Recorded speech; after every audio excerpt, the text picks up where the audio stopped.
What is up and welcome to the channel. First of all, I want to give a big thank you to Take Aim Training Range for allowing me to film there. And also please like and subscribe. If you can imagine, YouTube is not very friendly to channels like mine, so it really does help.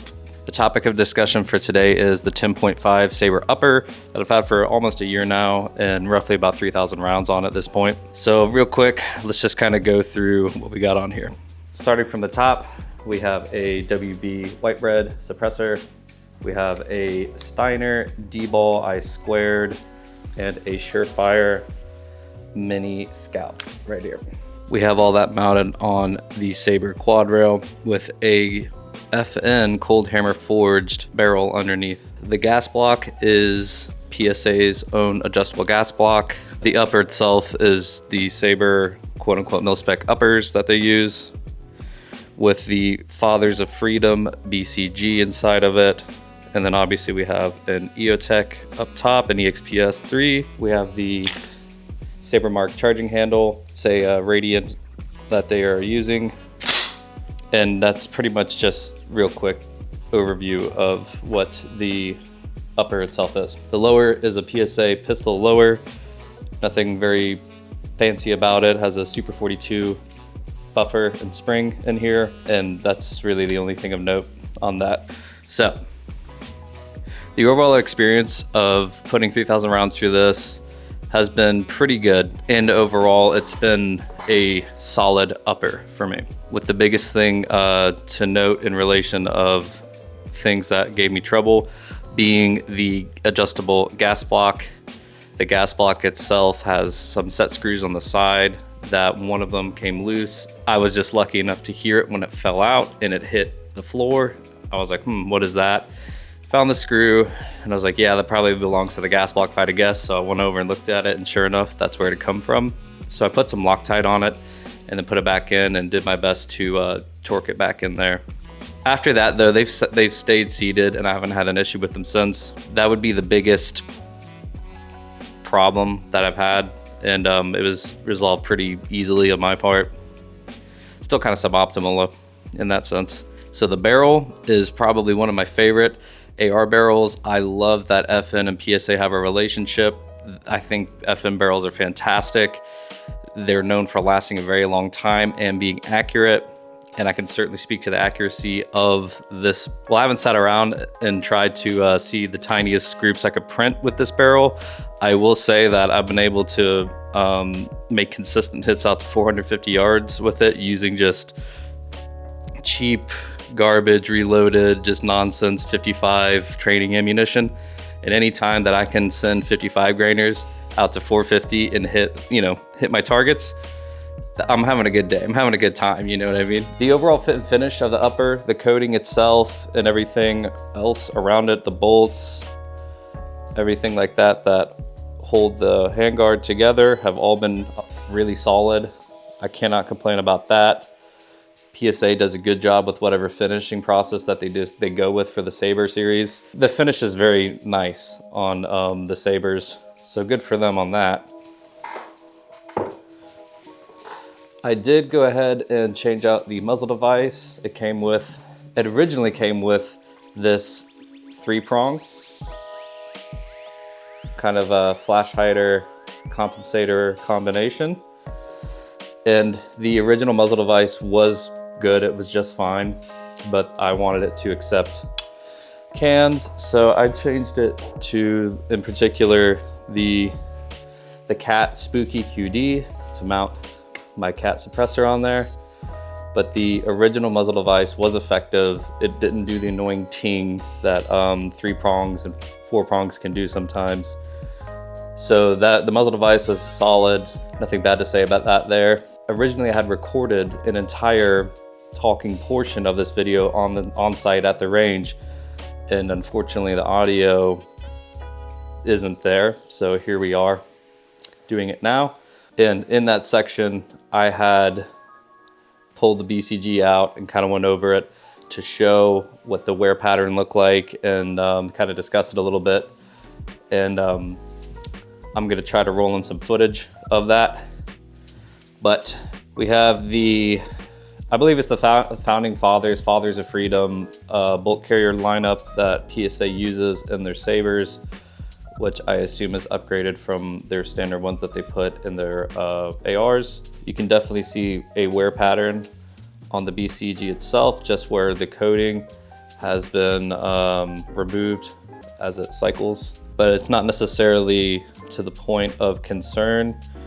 I will say a good bit of it has gotten a little shiny compared to some of my experience with some other very high-end bolt carriers, but it still functions just fine, and I don't see anything going on with it too concerning to the point where I would feel the need to pull it. So overall, this is solid, and like I said, hopefully I'll roll in some of the footage from the range day where you can see it in the sun and up close to give you an idea of exactly what's going on with this.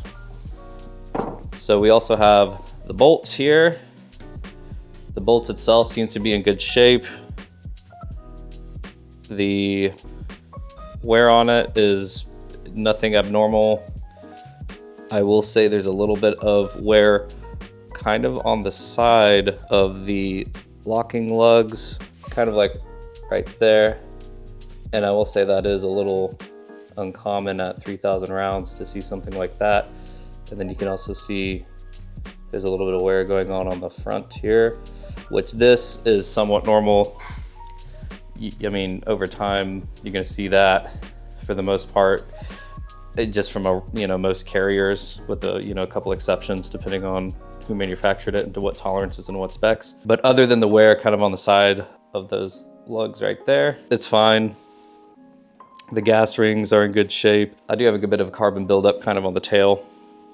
And since I've been running this suppressed, I have been cleaning it fairly often, more so than I normally would with my other systems, simply because the combination of the 10.5 barrel and it being suppressed, it gets filthy pretty quick, which potentially would, affect performance and potentially induce a stoppage.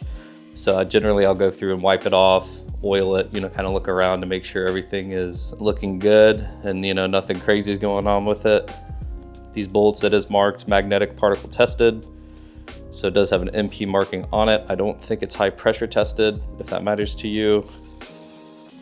But the bolt itself it's okay, it's reasonable. Firing pin looks great, nothing to note of at all. The tip of it is perfect. No cracking, nothing like that. So the overall experience with the upper itself has been positive. On the day I went to record at the range, I think I had a light primer strike, which I got on film for you.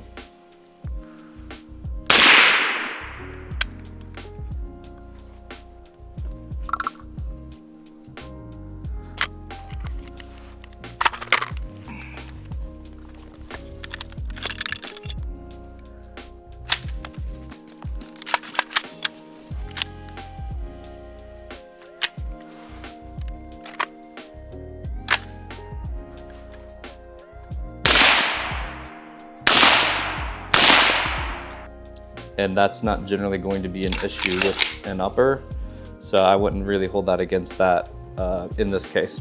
The quad rail itself is a very nice quad rail. It's not incredibly heavy. I've seen much heavier ones over the years. It seems very solid. It has a very solid lockup with the barrel nut, and that's something a kind of a big point to me to talk about, is the barrel nut on the PSA Sabres. I didn't realize this at the time until I got my hands on one.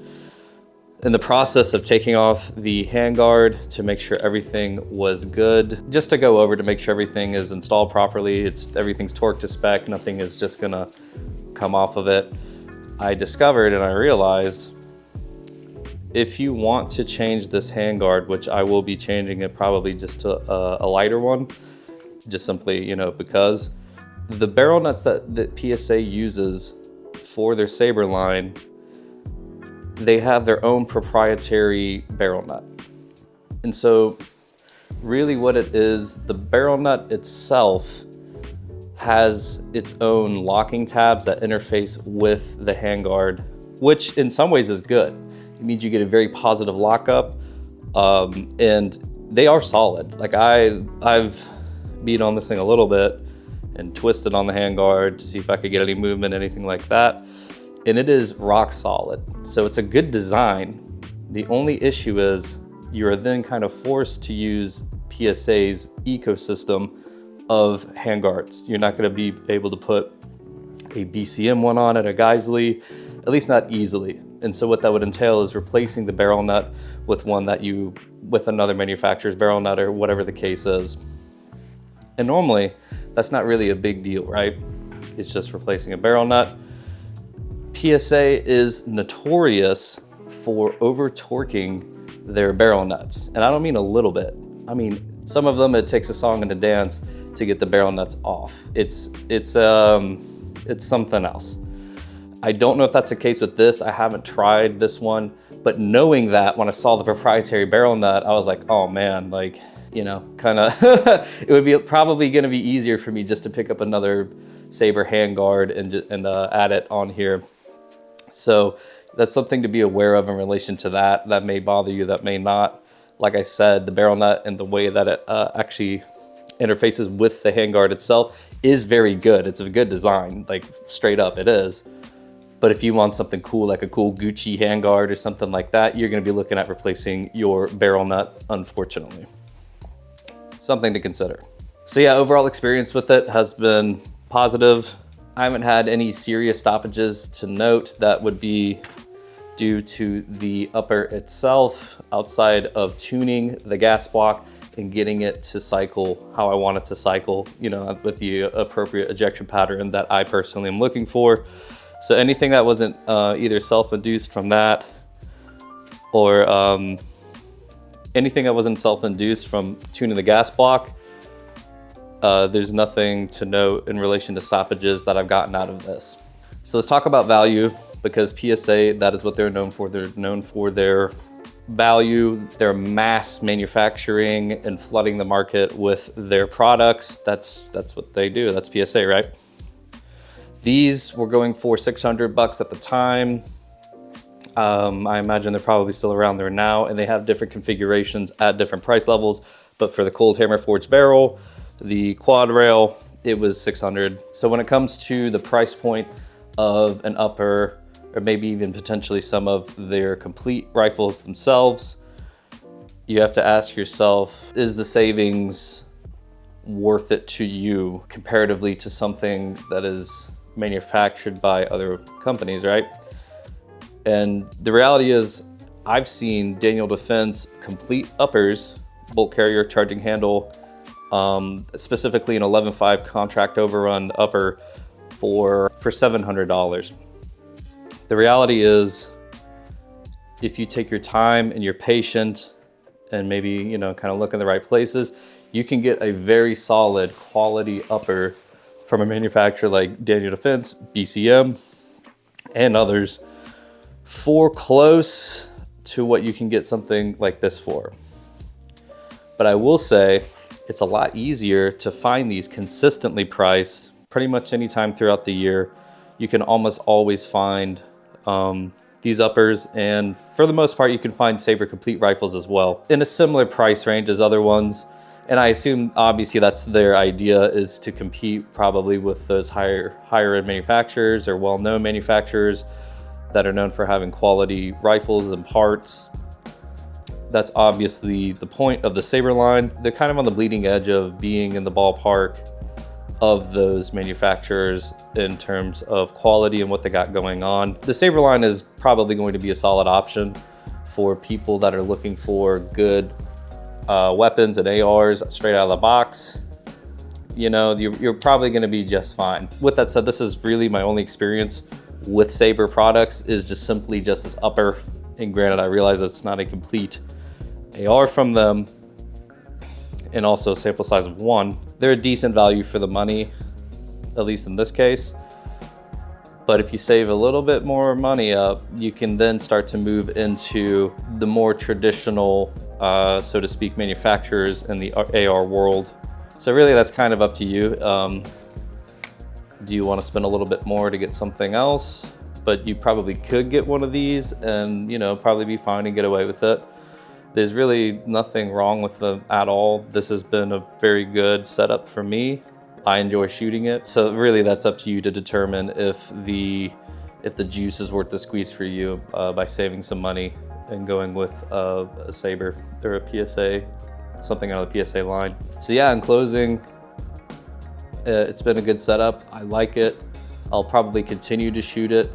It just depends. I realize 3,000 rounds is not a ton of wear and usage on something like this, but the reality is when you start doing this stuff, you spread a little thin in terms of time, ammunition, and things like that, because you have, you know, other things going on and other projects, other guns you want to shoot and you want to test, and you know, so if I could, you know, I'd put 12,000 on this just to see, like, hey guys, this is what it's been like, this is my experience, but unfortunately that's just not the case, you know, for now. So yeah, overall I would say it's an okay value. You know, once again, that's kind of a personal preference. If you feel like you want, you know, to get something else for a little bit more money, I think that for the most part, these are decent for what they are. And it's definitely a step up from a standard PSA random AR. There definitely is a difference, a notable difference in terms of quality and components used as well. So they definitely have that going for them. That is the 10.5 Sabre Upper review. Thank you for watching.